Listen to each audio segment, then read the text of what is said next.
찬송가 325장 함께 찬송합니다. 찬송가 325장입니다.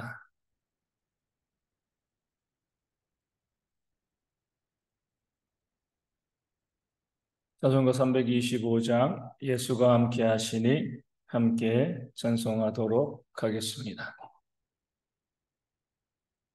325장입니다. 예수가 함께 계시니 시험이 원하고 없네. 기쁨의 근원 되시니 예수를 위해 삽시다. 날마다 주를 섬기며 언제나 주를 고 그 사랑 안에 살면서 딴 길로 가지 맙시다. 이 세상 사는 동안에 주 이름 전파하면서 무한한 복락 주시는 예수를 위해 삽시다.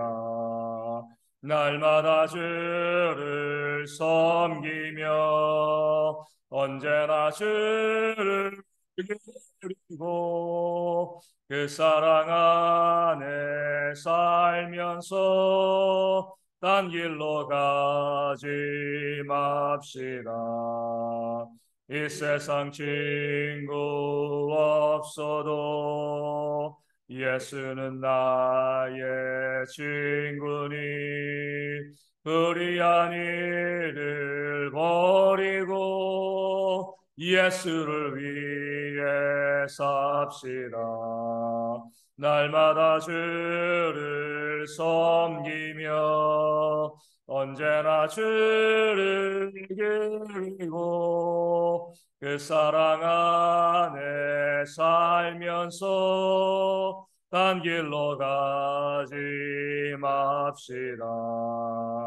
주께서 심판하실 때 잘했다 칭찬하리니 이러한 상급 받도록 예수를 위해 삽시다.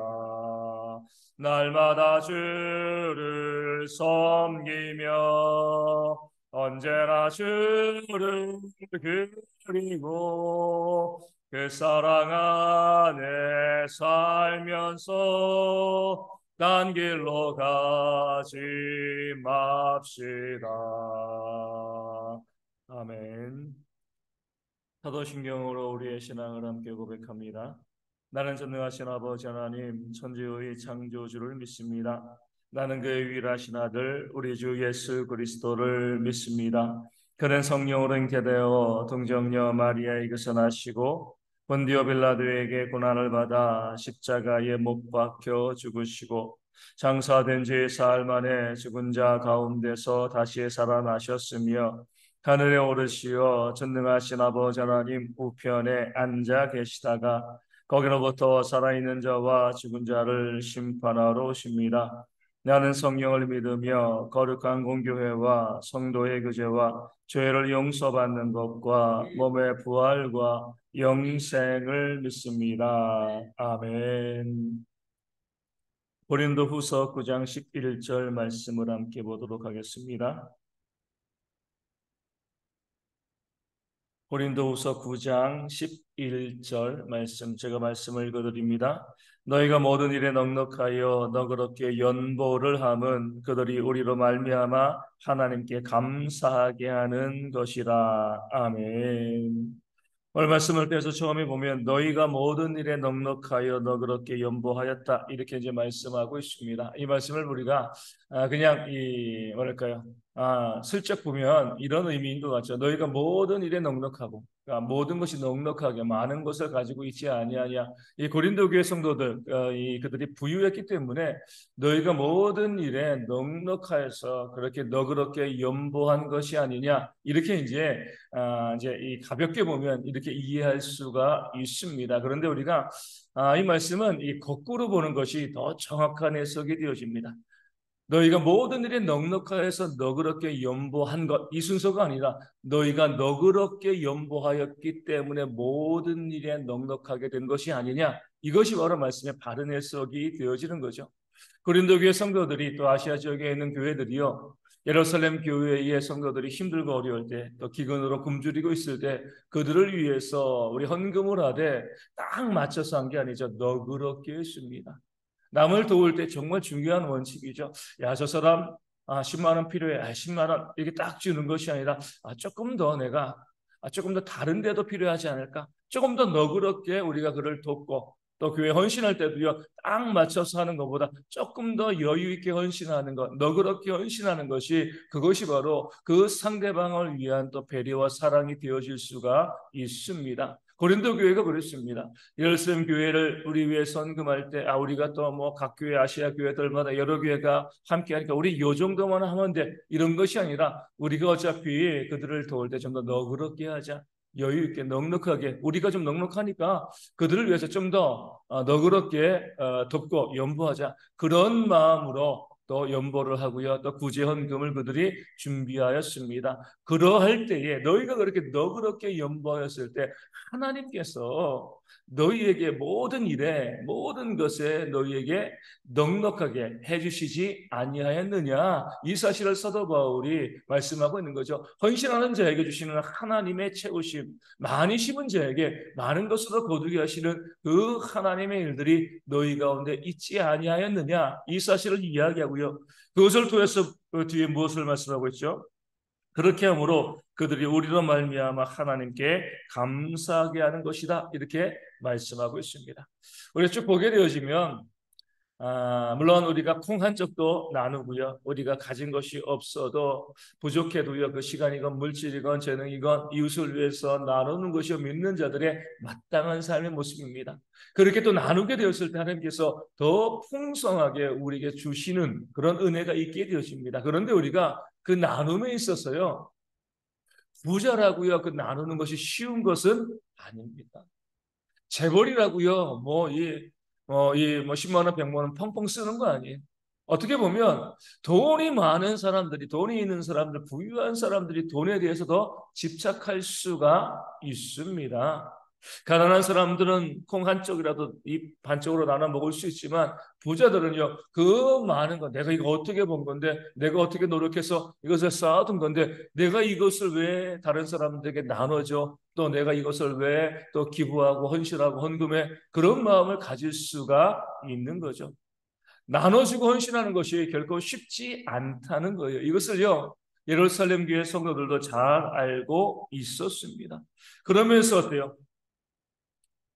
이 고린도 교회나 다른 지역의 교회로부터 이 예루살렘 교회 성도들이 이 구제 헌금을 받을 때, 그들은 받는 입장이잖아요. 고린도 교회는 주는 입장이고요. 받을 때 예루살렘 교회 성도들이라고 마음이 편했겠습니까?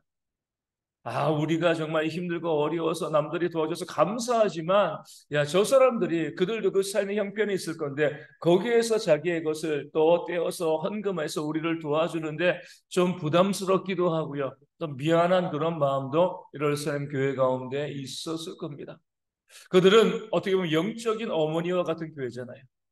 예루살렘 교회를 통하여서 고린도 교회와 마게도냐 교회, 아시아 각 교회에 복음이 증거되었습니다. 그런 면에서 보면 사도 바울의 원리대로 영적인 것을 나눠 주었기 때문에 육적인 것을 받는 것은 어떻게 보면 당연한 겁니다. 영적인 것이 육적인 것보다 훨씬 더 가치 있기 때문에 얼마든지, 우리가 너희에게 복음을 증거하고 너희가 이 땅에서 이 구원받아 영생을 누리게 했으니까 우리가 힘들고 어려울 때 너희가 우리를 도와주는 것이 당연하지 않아, 이렇게 이야기할 수도 있습니다. 하지만 부모의 마음은 그게 아니잖아요, 그렇죠? 우리 자녀들이 부모를 섬기는 것이 당연합니다. 마땅합니다. 근데 부모들은 어때요? 나 때문에 자녀들이 돈 쓰는 거 미안해요, 그렇죠?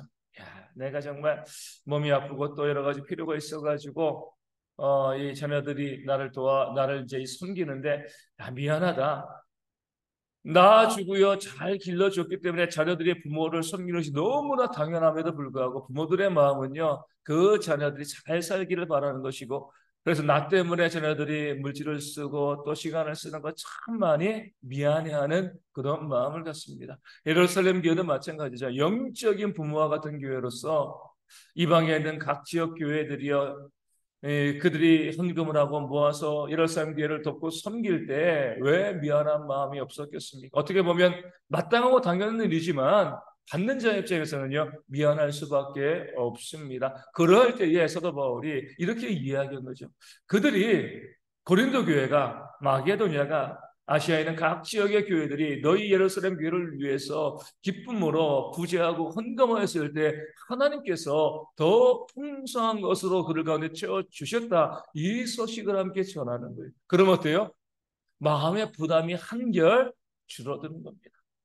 우리를 돕느라고, 우리를 돕기 위해서 그들이 좀 가난해서 힘들어서 그럼 도움을 받는 입장에서 힘든데, 그들이 우리를 기쁨으로 돕기 위해서 그렇게 물질로 헌신했는데 하나님께서 거기에 더 많은 것을 부어주셨다. 비운 것, 그들이 내어진 것 그 이상의 것을 그들 가운데 채워주셨다. 이 이야기를 들으면 고맙고 감사하면서도 기쁠 수밖에 없는 거죠. 마음의 부담들이 많이 줄어들 수밖에 없는 거예요. 그렇기 때문에 예루살렘 교회 성도들은요, 이 사도 바울의 일행을 통하여서 또 하나님께 감사한, 하나님 감사합니다. 우리의 어려운 가운데 우리의 필요를 채워주신 것도 감사하고요.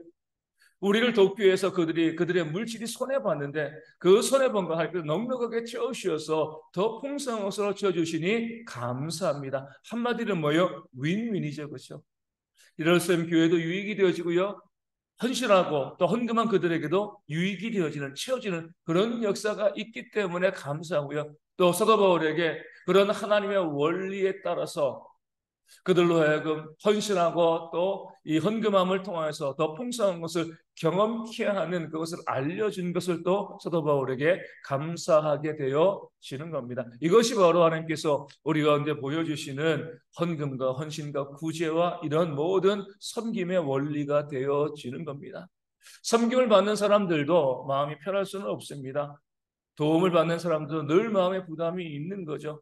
그 부담을 없애기 위해서 하나님께서는요, 기쁨으로 섬기고요, 또 구제하고 헌금하고 또 자기 것을 내어주는 모든 사람들에게 더 풍성한 것을 채워 주시는 겁니다. 그렇기 때문에 돕는 자도 좋고요, 도움을 받는 자도 좋은 겁니다. 헌신하는 자도 좋고요, 헌신을 받는 공동체도 유익을 누릴 수 있게 되어지는 거죠. 이것이 바로 하나님께서 우리로 하여금 우리의 삶에, 믿는 자들의 삶과 공동체 가운데 더 헌신을 풍성하게 만드시는 하나님의 원리입니다. 이 원리를 깨달아 알고요, 우리가 도움을 받는 입장이 있다라고 했을 때, 아 그래, 하나님, 그들이 누군가 나를 도와주는데 그들에게, 그 사람에게 더 풍성한 것을 지어주심을 통하여서 도움을 준 그도 하나님의 은혜 가운데 거할 수 있게 해달라고 기도하고요, 또 남을 위해서 나누는 그 사람은요, 기꺼이 내 것을 어떤 것도 기대하지 않고 나눴지만 더 풍성하게 채우시는 그 하나님의 은혜를 경험하며 또 하나님께 감사하고 더 많은 것으로 섬기는 그런 아름다운 삶이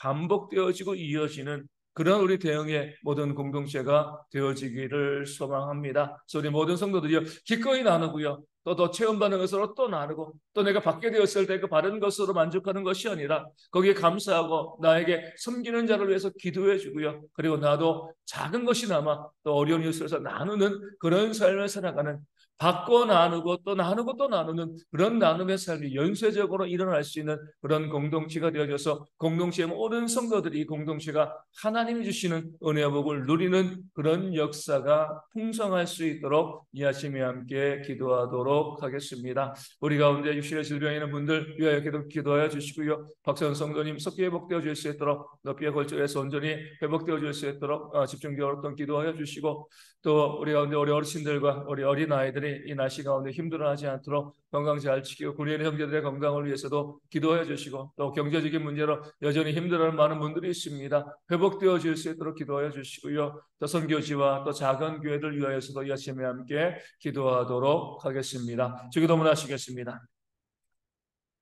하늘에 계신 우리 아버지, 아버지의 이름을 거룩하게 하시며 아버지의 나라가 오게 하시며 아버지의 뜻이 하늘에서와 같이 땅에서도 이루어지게 하소서. 오늘 우리에게 일용할 양식을 주시고 우리가 우리에게 잘못한 사람을 용서하여 준 것 같이 우리 죄를 용서하여 주시고 우리를 시험에 빠지지 않게 하시고 악에서 구하소서. 나라와 권능과 영광이 영원히 아버지의 것입니다. 아멘. 기도하겠습니다.